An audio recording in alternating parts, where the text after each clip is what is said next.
How's it going, everyone? Welcome to the start of Phase 3 for Hitting Academy. Just have another video here for you guys. Just in regards for this update for the start of this week, we're going to be focusing on the strike zone. Really interesting topic. I think there are a few ways that we can kind of go about it, and I'll try to be as comprehensive as possible because with some of this video I'm going to be showing you will be examples. But there's also going to be some perspective that is my own, but also adopted by some other coaches that you're working with Evolution or with Evo Academy. And these videos are just kind of meant to complement that perspective that I'm going to be showing you. It's just one way of how we can be looking at it.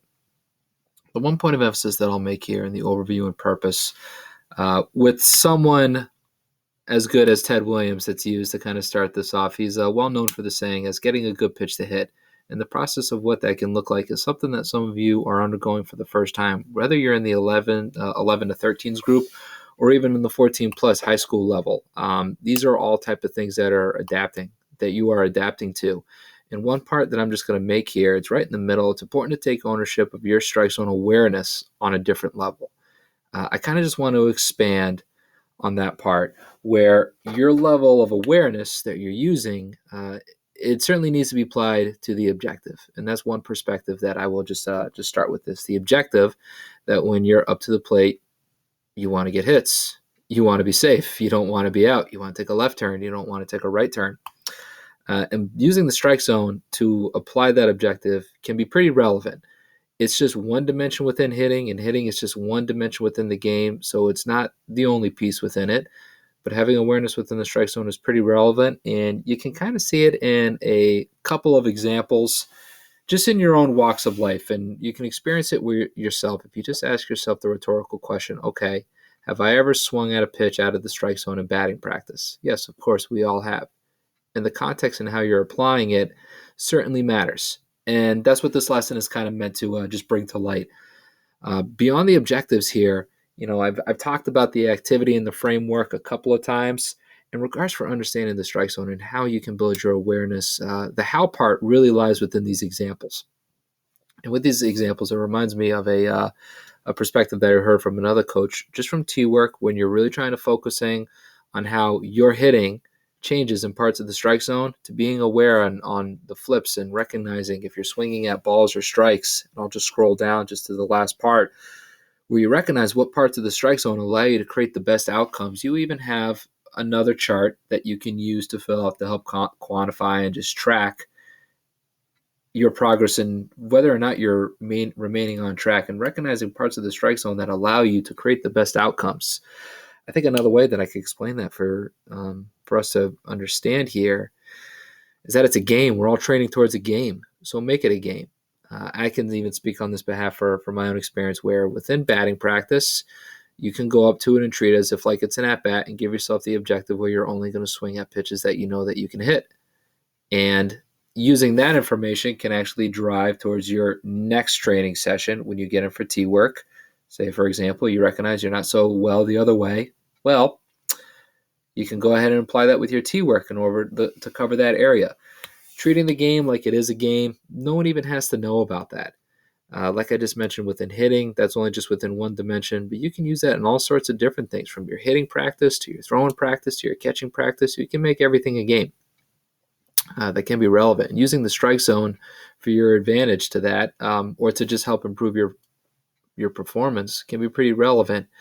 And it's just really an awareness. And that's what I just kind of wanted to bring to your attention here, just with this document here on the activity, actually undergoing that and using that in your practice. It's just a nice way of explaining the how you can actually practice that and what that can look like in practice. Speaking of which, I kind of wanted to show you just a couple of things last one right there. Let me dismiss this. Like it was mentioned earlier, Ted Williams, for the start of this packet. Maybe you've seen this before. This is the first thing that came to mind. This is a chart that shows Ted Williams' batting average on all pitches that are in parts of the strike zone. The level of accuracy, I'm assuming, is pretty good because Ted Williams was certainly one ahead of his time with his book, for example, like The Science of Hitting. And if you can't necessarily read the numbers here, and that's not relevant. You can just use the colors to trust it here, where The gray are not so well areas. The red are really good areas. Blue is kind of cold, and then orange and yellow and green are pretty good. So you can kind of understand the context of the information that you have here. And Ted Williams was not as well hitting the ball down and away in comparison to some other areas of the plate. And that kind of just also explains where the shift kind of occurred and where Ted Williams needed to learn how to hit against the shift. And being aware of this information can be something that's used. I'm not saying that's what the Splendid Splinter did, but it's information that can be used, and giving yourself information within that practice could help. Here's a way more complicated example. I actually just saw this on Twitter the other day, and this is something that through your Pelotero program, we're going to be maybe looking into having access to this. This is something that was tweeted from a company called Hitting Approach that partnered with Pelotero, and it uses in-game data that you can also use to drive towards your performance. And I'm just kind of giving you another example of this that gives the context of what you're doing when you're swinging outside of the strike zone versus in the strike zone. And this is just one example. This is, if you want to go ahead and take a screenshot of this yourself to go ahead and try to internalize this, by all means, go ahead. Just to kind of go from a little back and forth to the information that shows on Ted Williams' chart to the information that's all out there today. It can certainly be a little complicated, but it doesn't have to be. It's just starting within practice is just a great place to start. And within practice, yeah, we can get it. You don't want to swing at pitches out of the strike zone, and you want to swing at pitches in the strike zone, like Ted Williams said. You want to have a good pitch to hit. That can make something a little obvious. It depends just on within the context. Here's just another example. Go ahead and move myself out of the way of the GIF.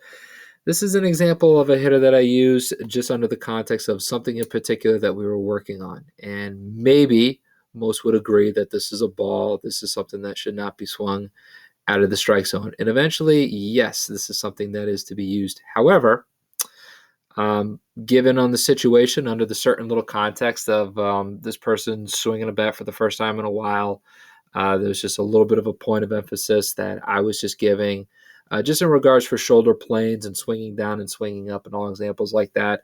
The strike zone is just within one piece and one dimension, and how you're using it within your practice is relevant. And to keep it simple and not compound is just something to keep in mind so that you're not overwhelming your practice.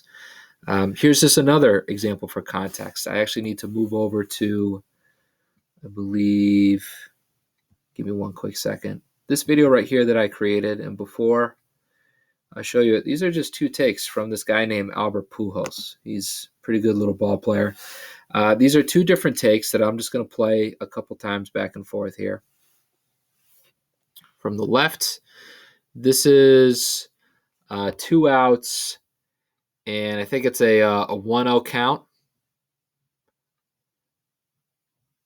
Versus to the right in Yankee Stadium, where there are no outs and Albert Pujols is up. The pitch on the left, I believe, was a ball, and the pitch to the right was a strike, dependent on the strike zone that you see there on the television screen. So with what you're practicing, what you're paying attention to, how you can do it, those are just big things just to maybe give note of, especially for those of you that are already either in phase 2 or phase 3, meaning if you're a returner. These are the type of things that you can be evolving into as part of your practice. One last big thing to kind of just notice, and I can share just this last perspective, because using these examples can have a little bit of a what's the right word I'm trying to use? Negative bounce back.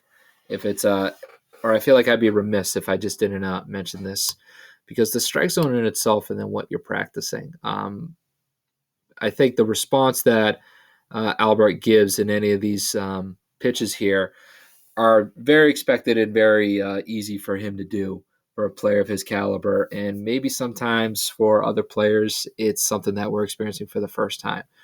For example, If you're in a high school game or in a little league game and you are first up to bat to start an inning with no outs, and then you get a pitch, a little something like that, Albert certainly shows that he has no intent looking to swing the bat. But a strike one and he's down 0-1. It could very well be something that we practice that we know not to swing at for first pitches because it's something that we don't do for damage. This is me just assuming a lot either for Albert or for you. And with all those things that we practice, we could still just get in an 0-1 hole when we think we may necessarily not be in an 0-1 hole. I'm not saying it is a strike. I'm not saying it isn't. What I'm saying is that the strike zone is arbitrary. Even though there's a giant square right there on TV for everyone to see and then criticize, that's not the ultimate decision maker in the situation. It's the guy in blue or black. It's the umpire behind the catcher that makes the call. It's not an actual set, defined thing. And I'll just pose within this this question: does the count can certainly dictate what you do in a certain at bat, but looking for a good pitch to hit. That quote said by Ted Williams. There's really nothing said about the strike zone in that quote. He's not quoted saying get a good pitch to hit within the strike zone. It's just good to get a good pitch to hit, and really having an understanding and awareness, even under that saying alone, can maybe produce a little bit of freedom, can maybe produce a little bit of athleticism, and not necessarily handcuff to the situations that we just see from the TV screen, where that 81-mile-an-hour pitch that's outside should be a ball. Well, it isn't. So to kind of share that little perspective, maybe can kind of help us handle those situations as well as we possibly can and help us remain on task, which is the objective of hitting the ball, as well as we possibly can. That's all that I wanted to show. That's just a little perspective, like I said before, with some examples to follow with for the start of Phase 3. Schedule's going to be a little different. We're on the weekends. We're on Sunday. If you have any questions, you know how to reach out to me. Thanks, everyone. Have a good one.